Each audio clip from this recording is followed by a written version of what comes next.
I will tell you a story about Cinderella. Romantic, fantastic and fun.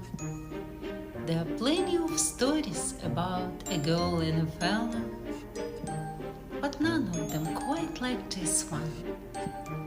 Cinderella was smart, Cinderella was pretty. She was terrifically poor, while her two evil stepsisters pranced all over the city. Cindy stayed home to wash floors. But was Cindy sad? Was she depressed? Was she constantly wearing a frown? Quite the contrary, Cindy sang with such zest, while her stepsister danced all over town. Cinderella believed in fairy tales, see? In hope and in love and in laughter.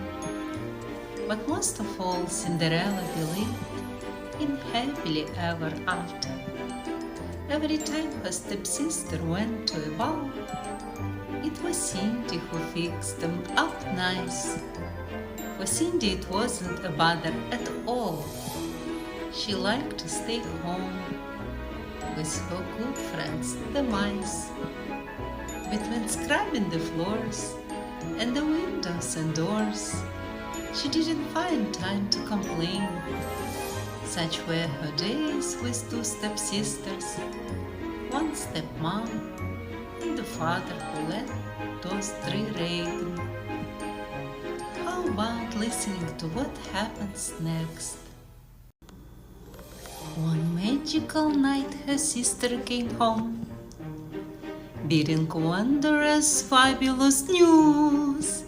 A ball in the palace, they will dance with the prince. They have got to go buy some new shoes. Now Cinderella believed in fairy tales, right? And love and laughter and hope. So this time, she would not wait at her home with her mice, with a pail full of rags and scrub soap.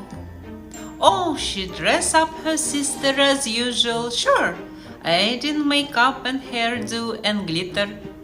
But the moment they left, she said, "Mice, you have a whore." And they make her a down and pair of glass slippers. At that moment, the fairy godmother came out of the blue. "Oh, you so pretty child," says she. "Let me show you something. I have a little bit of magic for you." Then she harnessed one mouse to a big orange pumpkin.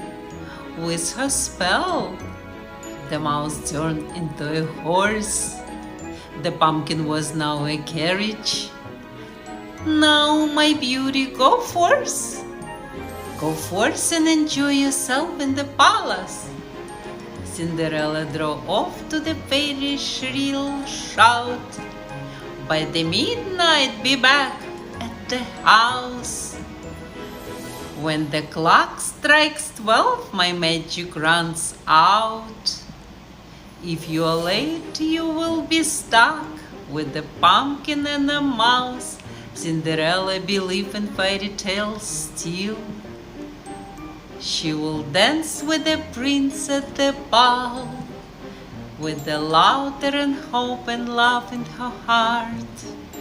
She walked through the doors of the hall. Please let's go on reading.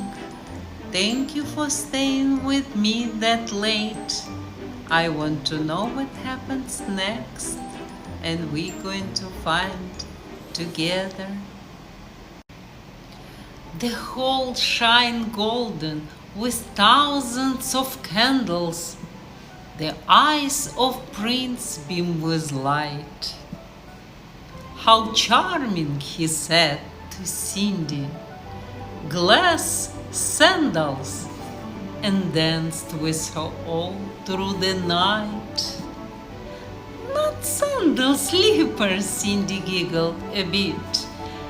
Then one slipper slipped from her foot to the floor. But she was so happy she didn't notice it, and went on dancing just like before. Now, where is the clock? Cindy must leave. Midnight bells are chiming, dong ding. The prince was amazed when Cindy just fled. "Wait," he cried, "let me give you my ring." That night Cindy's sisters were not so pleased. They came home annoyed, a mess.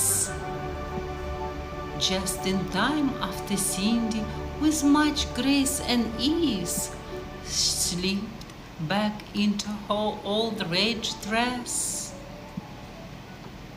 "My glass slipper," thought Cindy, while the sisters shed tears. "The prince did not look at me, nor at me. Where did I leave it?" thought Cindy in fear. "Where can it possibly be? Where could she possibly be?" thought the prince, holding one slipper in his fair hand. "Find me the woman who would fit this," said the prince, and the search began. How will this turn out? Let's listen a little more.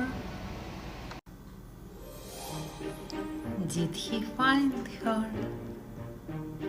Of course, with the carriage and the horse.